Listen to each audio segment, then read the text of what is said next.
सत्संग के बहुत फायदे। पहला फायदा तो यह है कि मन की धुलाई तो होती है, पर दूसरा अद्भुत फायदा यह है कि जिस सत्य ब्रह्म रूपी पूर्ण पर ब्रह्म परमात्मा ने जगत को बनाया, उसकी जब कथा सुनते हैं तो यह समझ आता है कि जब इनकी कथा इतनी मीठी है तो वो कितना प्यारा नहीं होगा। सत्संग का दूसरा फायदा भी बड़ा प्यारा। यदि आप सत्संग में बैठोगे तो जितने घंटे तक सत्संग में रहोगे पब क्लब से बचे रहोगे। सत्संग का तीसरा फायदा वो भी बहुत प्यारा। सत्संग का तीसरा फायदा है कि जब तक हम सत्संग में बैठेंगे तब तक व्यभिचार के कुविचारों से बचे रहेंगे, केवल उसकी याद आएगी। सत्संग का चौथा फायदा, कोई बात यदि दिल पर लग गई तो फिर उसको पाने के लिए आदमी चल पड़ता है। और सत्संग का पांचवा फायदा, कई बार हमने इस तर्क को दिया, पुनः कहना चाहते हैं। कंप्यूटर, जब कभी कंप्यूटर में डाटा लगाते हैं, ऑनलाइन करते हैं, कंप्यूटर में जब नेट चालू करते हैं तो कंप्यूटर में वायरस आ जाता है, तब हम लोग क्या करते हैं, एंटीवायरस प्रोग्राम इंस्टॉल करते हैं। वैसे ही माइंड रूपी कंप्यूटर में जब विचारों के वायरस आ जावे तो कथा रूपी प्रोग्राम इंस्टॉल करना। ये पांचवा फायदा है। सत्संग का छठवां फायदा वो भी बड़ा प्यारा। वो हमारे गुरु कहा करते थे, सत्संग में तो बहुत लोग बैठते पर सत्संग बहुत कम लोगों में बैठता। जिसके अंदर सत्संग बैठ जाए वो पा जाएगा। और यदि कोई बात बैठ गई, कोई कथा बैठ गई, समझो काम बना। और सातवां फायदा सत्संग में बैठने का, यदि सत्संग में आप आए हैं और सत्संग में बैठे हैं तो आप भले ही भगवान को ना देख पाओ तो क्या हुआ, यदि वो देख ले तो काम बन जाएगा। है?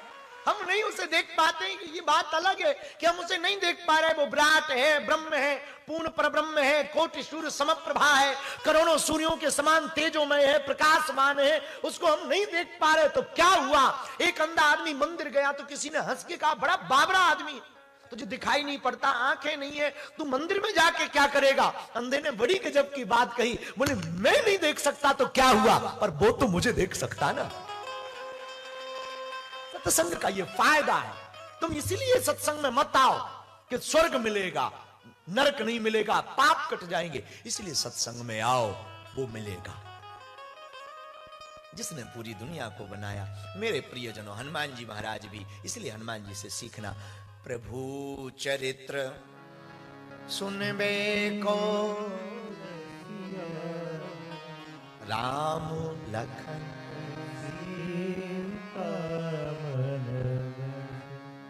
भगवान हनुमान जी महाराज को भगवान का चरित्र सुनने के बहुत रसिक है, बहुत रसिक है। जहां जहां कीर्तन होता हनुमान जी वहीं पहुंच जाते, जहां जहां कथा होती हनुमान जी वहीं पहुंच जाते, क्योंकि इतना प्रेम हनुमान जी से करते।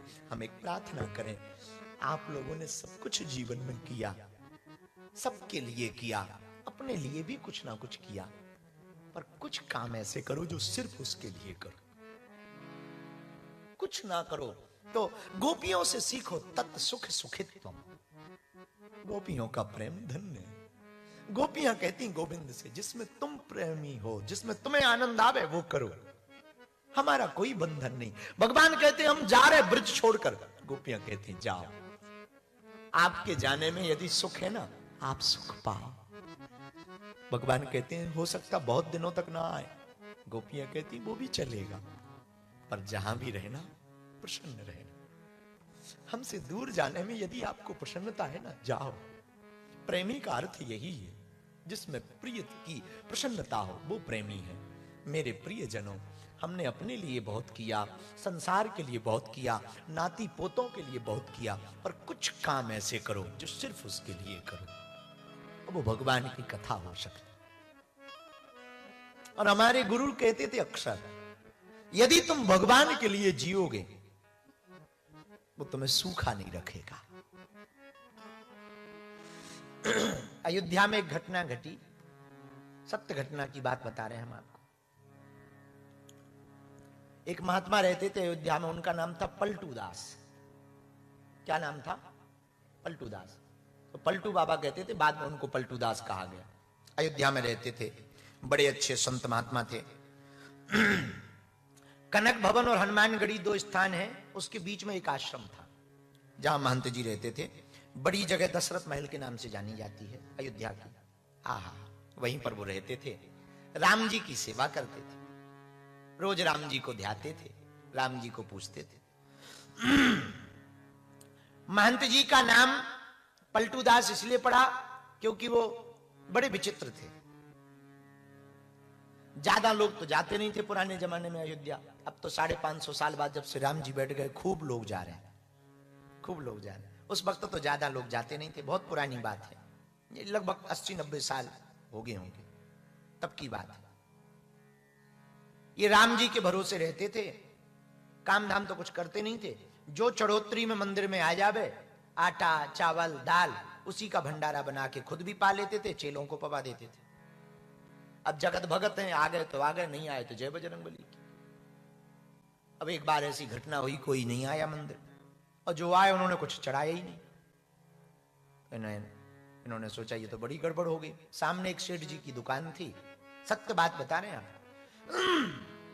सामने सेठ की दुकान थी, तो इन्होंने एक शिष्य को भेजा कि जाओ, आज कुछ आया तो है नहीं है, मनीराम धनीराम, कुछ राशन उधार ले आओ, चुका देंगे। तो बालक शिष्य गया, सेठ जी राम राम सीताराम। हाँ भैया सीताराम। सेठ जी गुरु जी ने कहा है आज कुछ है नहीं है, उधार दे दो। सेठ जी बोले देखो उधारी उधारी नियम करते हैं, नगद का काम है, नगद हो तो सामान लो, नगद नहीं है तो राम राम करो। अब शिष्य बेचारा वापस आया तो महंत जी ने पूछा क्या बात है, कुछ सामग्री मिली? बोले कुछ नहीं मिली, सेठ जी ने मना कर दिया। महंत जी ने सोचा भगवान की इच्छा है, ऊपर की तरफ देखा, ठाकुर जी की तरफ देखा, एक एक तुलसी पत्ता लिया और जल पी लिया। अब भगवान को भी भोग जल का लगाया, पानी का। भगवान कोई लीला कर रहे होंगे, ऐसा मान करके शाम हो गई।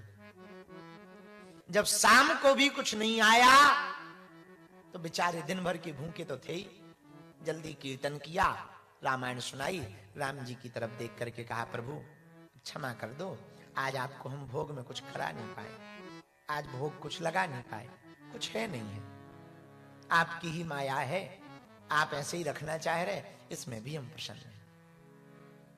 जल का भोग लगाया और सो गए। राम जी से नहीं रहा गया।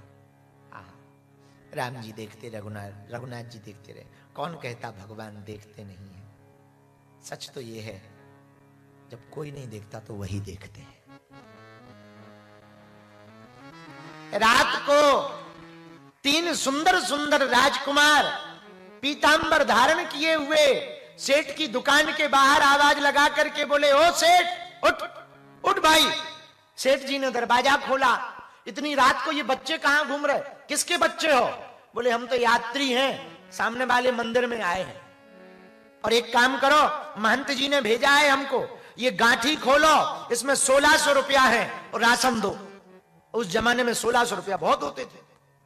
सेठ जी को लगा कि दिन में हमने उधार नहीं दिया तो महंत जी नाराज हो गए हैं, उनको बहुत बुरा लगा, इसलिए उन्होंने नाराज होकर के इन बच्चों को भेज दिया है और ज्यादा रुपये भेज दिए। तो सेठ जी बोले भैया 1600 का तो हमारी पूरी दुकान में भी सामान नहीं। बोले राशन चाहिए, राशन जितना हो उतना दे दो, बाकी जमा कर लो, और जब ना हुआ करे तो महंत जी खबर पहुंचा दिया करेंगे, सो सामान भेजते रहना। सेठ जी बोले इतने में तो 5-10 साल हम सामान भेजते रहे। अब उन्होंने जैसे पीतांबर खोला तो सच में 1600 रुपया थे। अब वो पीतांबर वहीं छूट गया। अब तीनों बच्चे बोले एक काम करो, रात को हम तो बच्चे ले नहीं जाएंगे, महंत जी ने आने से मना कर दिया है, आप ही सुबह सामान धर जाना। सेठ जी बोले बात तो सही है, जाओ। इतने में ब्रह्म मुहूर्त हुआ। महंत जी ने सोचा कल तो भोजन मिला नहीं, आज ठाकुर जी कोई ना कोई कृपा करेंगे, तो स्नान ध्यान करवाया, और जैसे ही पट खोला तो राम जी का पीतांबर गायब था। तो यहां वहां देखने लगे, बोले पीतांबर कहां है? इतने में सेठ जी बड़ी भारी बैलगाड़ी में आटा चावल, दाल, घी के कनिस्तर, गुड़, मिर्च मसाला, पूरा सामान लेके आए। पांव पड़ के बोले हमको क्षमा करो महाराज, हमसे भूल हो गई, हमने कल आपको उधार नहीं दिया और आप फिर नाराज हो गए, रात को बच्चों को भेज दिया, रात्रि काल में नहीं भेजना चाहिए। पर एक बात बोले। महंत जी बोले क्या बोल रहे हो? अरे बोले पहले हमारी तो सुनो, वो बच्चे कहां हैं? थे बड़े सुंदर, ऐसे बच्चे हमने आज तक नहीं देखे। महंत जी बोले कौन बच्चे? हमने तो किसी को नहीं भेजा। अरे बोले पागल हो का, आपने रात को भेजा है, 1600 रुपया भेजे कि तो सामान दिवा देना, और आपको भरोसा ना हो, ये देखो ये पीतांबर है। महंत जी बोले ये तो राम जी का है, आज चोरी हो गया। अरे बोले महाराज हमने कोई चोरी वोरी नहीं की, इसमें 1600 रुपया बंधे आए थे, बच्चे लेके आए थे। महंत जी ने पूरी कथा जब सुनी, राम जी की तरफ देखा, आंख भर आई, बोले अब हम समझ गए, समझ गए हम, रघुनाथ जी से रहा नहीं गया तो हमारी व्यवस्था करने के लिए स्वयं रात को चले गए। नेत्रों से जल भरते हुए सेठ जी से बोले भैया कोई बालक नहीं है हमारे यहाँ, कोई बच्चे नहीं आए हैं, तुम भाग्यशाली है भैया जो तुझे राम जी के दर्शन हो गए, हमें तो इतने दिन हो गए हम ना देख पाए। सेठ जी ने जब पूरी कथा को सुना द्रवीभूत हो गया। उसी दिन से उसने, सेठ ने दुकान छोड़ दी और श्री ठाकुर रघुनाथ जी के चरणों में सेवा करना प्रारंभ कर दिया। महंत जी ने उस दिन एक बात कही जो बड़ी प्रिय है। मेरे प्रियजनों, यदि हम भगवान के सच्चे समर्पित भाव से भगत बन जाएंगे, शरणागत भक्त बन जाएंगे, तो हमसे ज्यादा हमारी चिंता हमारे रघुनाथ जी करेंगे। बालाजी महाराज के कृपा पात्र बागेश्वर धाम पीठाधीश्वर परम पूज्य धीरेन्द्र कृष्ण शास्त्री जी महाराज का पावन संकल्प